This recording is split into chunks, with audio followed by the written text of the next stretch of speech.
ప్రతి ఒక్కరూ రోడ్డు భద్రతా నియమాలను పాటించాలని, చట్ట వ్యతిరేక కార్యకలాపాలకు పాల్పడితే చర్యలు తప్పవని ఏసీపీ సదయ్య సూచించారు.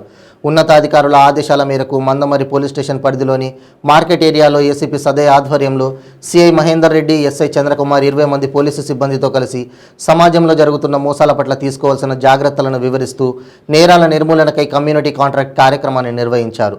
ఈ సందర్భంగా ఏసీపీ సదయ్య మాట్లాడుతూ ప్రజల రక్షణ, భద్రత పోలీస్ బాధ్యతని, దానికి ప్రజల సహకారం కూడా కావాలని కోరుతూ గ్రామాల్లో కొత్త వ్యక్తులు, నేరస్తులు ఎక్కడైనా ఆశ్రయం తీసుకొని ఉంటే పోలీసులకు సమాచారం అందించాలని కోరారు.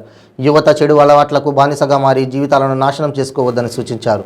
పట్టణంలో కానీ గ్రామాల్లో కానీ ఎలాంటి సమస్యలున్నా 100 నంబర్కు కాల్ చేయాలని సూచించారు. సైబర్ నేరగాళ్లు, మోసగాళ్ల ఫోన్ కాల్స్, మెసేజ్లకు స్పందించవద్దని, చట్ట వ్యతిరేక కార్యకలాపాలకు పాల్పడకూడదని సూచించారు. వాహనాలు నడిపేటప్పుడు డ్రైవింగ్ లైసెన్స్తో పాటు హెల్మెట్ ధరించాలని సూచించారు. భద్రతాపరమైన అంశాలతో సీసీ కెమెరాలు కీలక పాత్ర పోషిస్తాయని, గ్రామాలలో మరింత స్వీయ రక్షణ కొరకు సీసీ కెమెరాలను అమర్చుకోవాలని, ఈ విషయంలో పోలీసుల సహకారం ఉంటుందని తెలిపారు. ఈ సందర్భంగా మార్కెట్లో నంబర్ ప్లేట్ లేని 35 ద్విచక్ర వాహనాలను సీజ్ చేయడం జరిగిందన్నారు. ఈ కార్యక్రమంలో బెల్లంపల్లి ఏసీపీ మందమర్రి సిఐ మహేందర్ రెడ్డి, స్థానిక police station SI Chandrakumar, Kasipet SI Gangaram, Ramakrishnapur ఎస్ఐలు అశోక్, తానాజీలు, పోలీస్ సిబ్బంది పాల్గొన్నారు.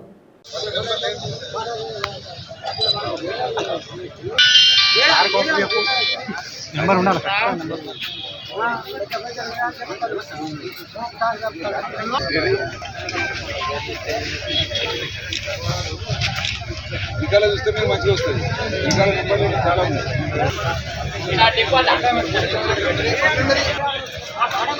డివిజన్లో ఒక 12 పోలీస్ స్టేషన్లు ఉన్నాయి. షెడ్యూల్ చాలా టైట్ ఉన్నా సరే మన పోలీస్ స్టేషన్ పరిధిలోకి వచ్చి ముఖ్యమైన విషయాల గురించి, చాలా విషయాల గురించి మీరు చాలామంది మాట్లాడుతుంటే సార్ ఏదో ఈజీగా చెప్తున్నారు, దృష్టిలో పెట్టుకోండి. ముఖ్యంగా నేను ఇప్పుడు రోడ్డు మీద వస్తున్నప్పుడు సార్ చూస్తున్నారు, అడవులుగా ఎప్పుడైనా కానీ అంబులెన్స్, ఫైర్ ఏంటంటే 3 emergency: ambulance, fire, police. Siren వచ్చిందంటే ఎవడో మీకు సంబంధించినోడో ఎవరికి సంబంధించినో ఫోన్ చేస్తేనే బండి పోతూ ఉంటుంది. అంబులెన్స్ కూడా మనం కూడా రేపు పొద్దున అంబులెన్స్ కాల్ వస్తే పోవాల్సి వస్తుంది. పోలీస్ ఆ సైరన్ వచ్చిందంటే పక్కకు తప్పుకోవాలి. యూత్ పిల్లలు మెయిన్గా వయసు 30 పైన వాళ్ళందరూ బాగానే ఉన్నారు. 30 పైన బండి గడ్డంగానే పోతున్నాడు కుదిన తర్వాత. కాబట్టి ఇది మాత్రం ఖచ్చితంగా బండి సీజ్ చేసి పోలీస్ స్టేషన్ తీసుకోబడుతుంది. ముఖ్యంగా ఏంటంటే నిన్న నేను ఎస్ఐ గారితో వెహికల్ చెకింగ్ చేస్తున్నప్పుడు 59,000 తిరిగింది బుల్లెట్ బండి ఒకటి. పోలీస్ స్టేషన్లో పెట్టినాం. ఒక ఆటో ఉంది, ఆటో ముందు నెంబర్ ఉంది, వెనకాల ట్యాంపరింగ్ మలిపేసిండు దాన్ని. అది కూడా పెట్టినాం. ఇవాళ సిటీ కేబుల్ సంజీవ్ పిలిచి కూడా దాన్ని వీడియో తీసుకున్నాడు అది. సో ఖచ్చితంగా ఈ రోజు నుంచి ఇప్పుడు ఏసీపీ గారు చెప్పినట్టు ఆల్ వెహికల్స్ చీటింగ్ కేసెస్ మొత్తం 428/511 ఐపీసీ కింద చీటింగ్ కేసులు చేయబడతాయి. పోలీస్ స్టేషన్ దగ్గర చెకింగ్ పెడతాం. అన్ని పోలీస్ స్టేషన్లో రిలీజ్ చేస్తాం వెహికల్స్. ముందే చెప్తున్నాం. ఇప్పుడు ఇక్కడ ఉన్నాయి కూడా అన్ని పోలీస్ స్టేషన్ తీసుకుపోతాం. డాక్యుమెంట్స్ ఇస్తాం వదిలిపెట్టి. ఎందుకంటే దొంగతనమైన బండ్లు దొరకని చాలా ఉన్నాయి. రామకృష్ణాపూర్, మందమర్రి, కాశీపేట, దేవాపూర్ సర్కిల్ పరిధిలో చాలా వెహికల్స్ ఉన్నాయి. కాబట్టి సార్ ఆల్రెడీ క్లియర్గా చెప్పారు మీకు, చీటింగ్ కేసు అనేది దాని మీద ఖచ్చితంగా పెట్టబడుతుంది. ముఖ్యంగా సోషల్ మీడియా గ్రూప్స్ మాత్రం అడ్మిన్స్ మీద, పెట్టిన వాళ్ళ మీద ఇమ్మీడియట్గా యాక్షన్ తీసుకోబడుతుంది. కాబట్టి ఒళ్ళు దగ్గర పెట్టుకొని అడ్డమైన గ్రూప్స్ అన్ని క్రియేట్ చేయకుండా, అడ్డమైన మెసేజ్ పెట్టకుండా గ్రూప్ క్రియేట్ చేస్తే అడ్మిన్ రెస్పాన్సిబుల్. ఫస్ట్ అడ్మిన్కి బుక్ అవుతాడు, తర్వాత మెంబర్ బుక్ అవుతాడు. So thank you sir, thank you for coming to brief the Mandamarri ప్రజలు. Thank you sir. ఉంటే చీటింగ్ కేసులు నమోదు చేయబడతాయి. మోసం చేసినట్టయినా ప్రజలను, గవర్నమెంట్ కాదా.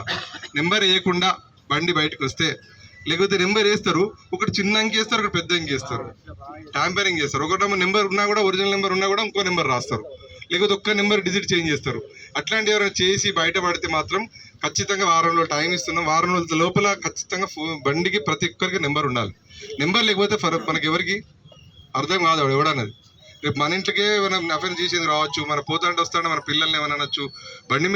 బండి నెంబర్ లేదంటే ఖచ్చితంగా లంగాలన్నట్టే. ఓపెన్ చెప్తున్నా, బండి మీకు నెంబర్ లేదంటే లంగేజర్ వేసాడు అన్నట్టే. బండి నెంబర్ పర్ఫెక్ట్గా ఉండి నెంబర్ ఉంటేనే వాడు మనకు కరెక్ట్ మనిషి. ఖచ్చితంగా మేము చీటింగ్ కేసెస్ ఈ విషయం రావాల్సిన వస్తుంది. 17 ఏళ్ల పిల్లలు బండి నడుపుతున్నారు. దానివల్ల ఉపయోగం ఉందా? ఏమన్నా ఏమీ లేదు. గుద్దుకుంటే తలలు పడడం తప్ప. మనం ఇక్కడ ఒకసారి పెద్దవాళ్ళ పిల్లలు ఎవరు చనిపోయాడు మధ్యలో, ఒకసారి హెల్మెట్ లేకుండా పోయి మధ్యలోకి ఆర్కే ఎవరో పిల్లాడు చనిపోయింది. మంచి పిల్లాడు ఉండే అక్కడ ఒక టర్నింగ్ మీద లారీ కింద చచ్చిపోయాడు. సో అందుకే మళ్ళీ ఒకసారి ఆలోచించండి. పిల్లల్ని బయటికి పంపిన రాత్రి వరకు 9 గంటల వరకు ఇంటికి వచ్చేటట్టు ఒకసారి చూసుకోండి. అలాగే పిల్లలు ఖచ్చితంగా హెల్మెట్ లేకుండా బండి నడపకుండా చూడండి. పిల్లలే కాకుండా మీరు కూడా